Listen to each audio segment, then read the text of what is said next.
What's going on there, guys? We back with another one, and today we got to talk about Vlad, DJ Vlad, that is from Vlad TV, getting into it with a professor by the name of Morgan Jenkins at Princeton University, and this all started over the Kendrick Lamar "Not Like Us" record, which I haven't actively been listening to this stuff and trying to decipher it. When I was a lot younger, you had Nas, Jay Z, and we paid attention to that stuff a lot back then. But seeing the attention this is getting is reminiscent of that. But Vlad said that Kendrick's "Not Like Us" record needed a better mix.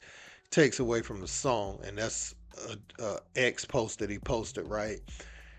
And the professor, Morgan Jenkins, quoted Vlad and said, "You are white. This is a black folk affair." And so Vlad responds, he said, "Wait, so a professor at Princeton is telling me that a white person shouldn't be allowed to voice their opinion on hip hop? Is that how you interact with your students?" So um, he clearly went and looked at her profile and at Princeton, with the malicious intent of getting her fired.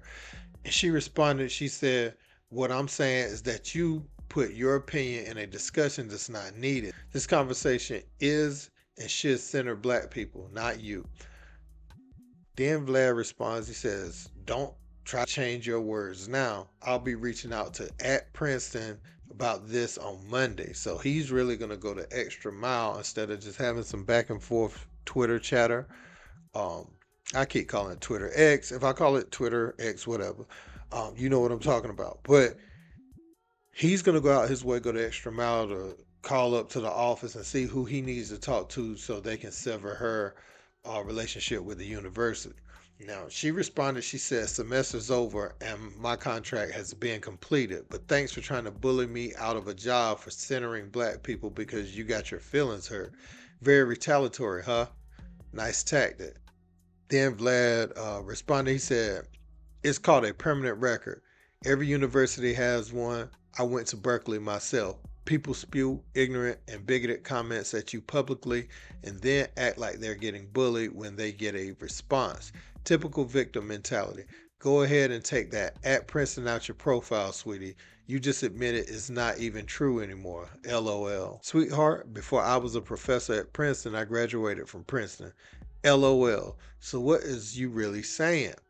He responds, "Good luck being a professor at Princeton again. I doubt the university supports their faculty telling non-black students to shut the F up about anything hip hop related because of their skin."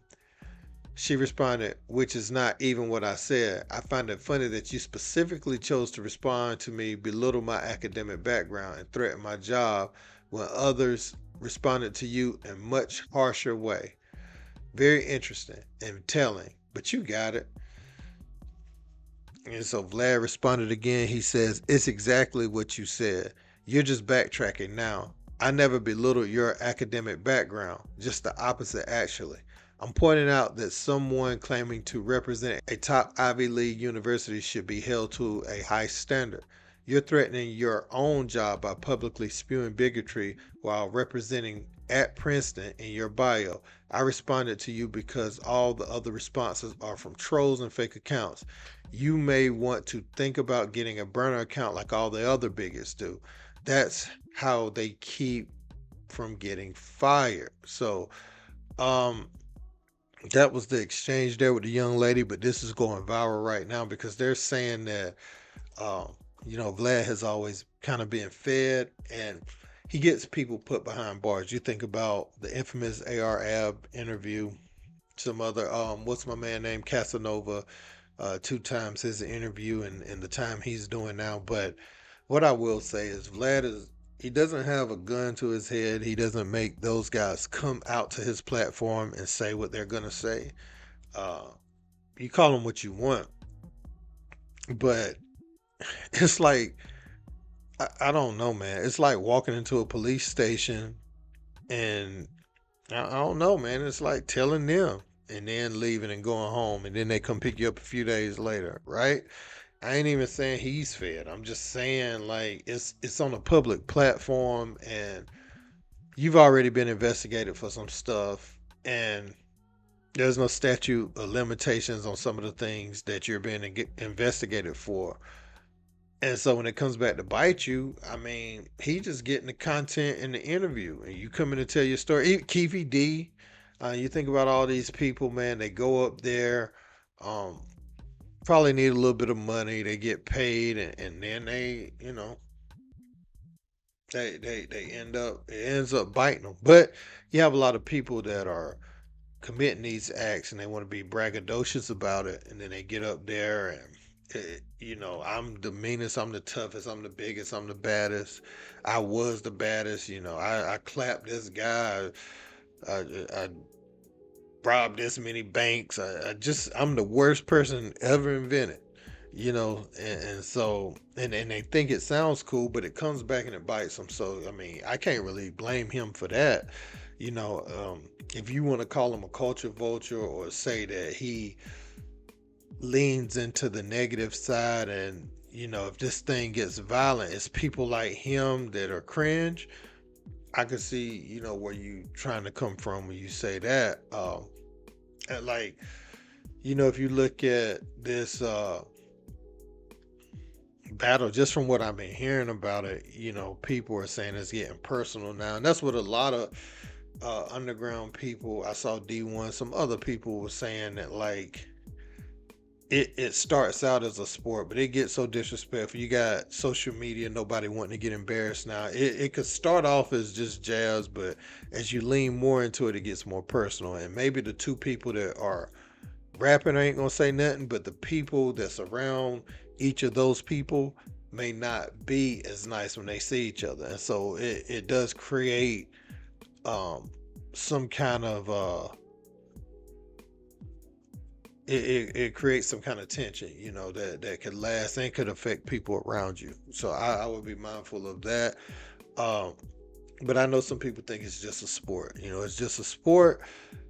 Uh, if you view it like that, I mean, again, at one point in my life, I did too. And I know people say sticks and stones may break your bones and words may never hurt you and all that type of stuff. But life and death is in the power of the tongue, man. So how you feel and you committing those actions are based off of something that was said at some point a lot of times. So those words are very powerful, man, and they can hit home and they can have people out of character. Like people say that um this person won't do this person won't do that, they ain't got it in them.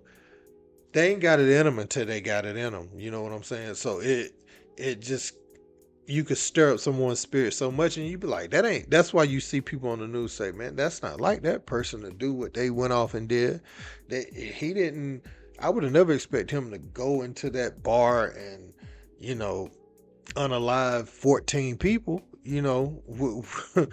So that's what I'm saying. Like you could get people out of character and really get them off kilter. Just, and it only take a few seconds, right? Imagine if you could do the thing that you thought about doing in 2 or 3 seconds. You know what I'm saying? Something destructive that has crossed your mind, and you had like the tools with you to do it at the time.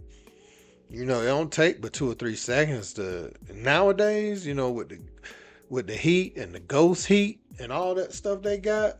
It don't take long to I'm trying to say the words the right way for YouTube, right? So if you don't understand what I'm saying, then I'm just trying to say words that don't get me shadow banned or whatever. But um yeah, man, I got off on a tangent, just talking about Vlad's platform and how it's viewed. But as far as that young lady, one thing she could learn from this is not to be going back and forth with people online. Vlad, he's shown this type of behavior before, right? So, like, why would you go at him on the internet? Just one thing we gotta stop doing. We gotta stop saying people can't have an opinion, because we can't control nobody's thoughts, right? We might not like his opinion.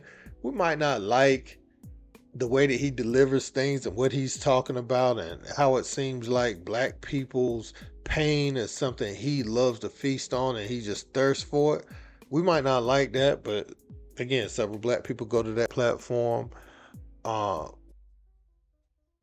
he's not making them come, and he's gonna have his opinion on hip hop. I mean, he was a DJ, and hey, he gonna have his opinion on it, man. That's just how it is. I mean, like we can hate it as much as we want, but we can't control what's going on in his mind. You can't control nobody's mind, so they're gonna have their opinions, their thoughts, their viewpoint on things. And so when she jumped out the window and did that, you have to recognize like your profession. And I saw she was a New York Times bestseller, so um, you have to keep in mind what's important to you. Is it important to talk about this battle with Vlad TV, or can you just enjoy it from the comfort of your home and just kind of listen to the records and formulate your own opinion? You got to be sucked in to opinions or people you don't like on the internet, for anything. That's why you shouldn't be so internet. Use the internet to make money, use it for networking, but don't use it, just to get back and forth for people that don't even know you, like I see people wake up and they argue for their favorite rapper, their favorite basketball player every single day, and the people don't know you. If you die right now, they wouldn't even know it. Nothing would be sent to your family and nothing, but you would cry if they left this earth. You know what I'm saying? So I just want grown-ups. Like, I understand kids still being a fan, but when you hit a certain age, you can't be jumping into little beefs on the internet for people all the time. I think this is what this sister did. I think what she's saying is a much larger issue she has with Vlad TV. She feels like he's a culture vulture like a lot of people. So I think that's her bigger issue. But I think, arguing over this battle, I mean, it's not worth losing your job at Princeton over, because you got some people saying now that, you're at a white institution and you trying to gatekeep. So she opened up that can of worms, which I can't get into all of it, man. I won't read any more of this. I just want to share my viewpoint on their little exchange, but I couldn't continue doing it. I just want to know your thoughts in the comment section. Don't forget to like, share, and subscribe. Till next time. Peace. Skip tweeted something, and although I disagree with the tweet, and hopefully Skip would take it down. I'm not going to take it down. Skip. Skip. Skip. Skip. Skip. Skip. Skip.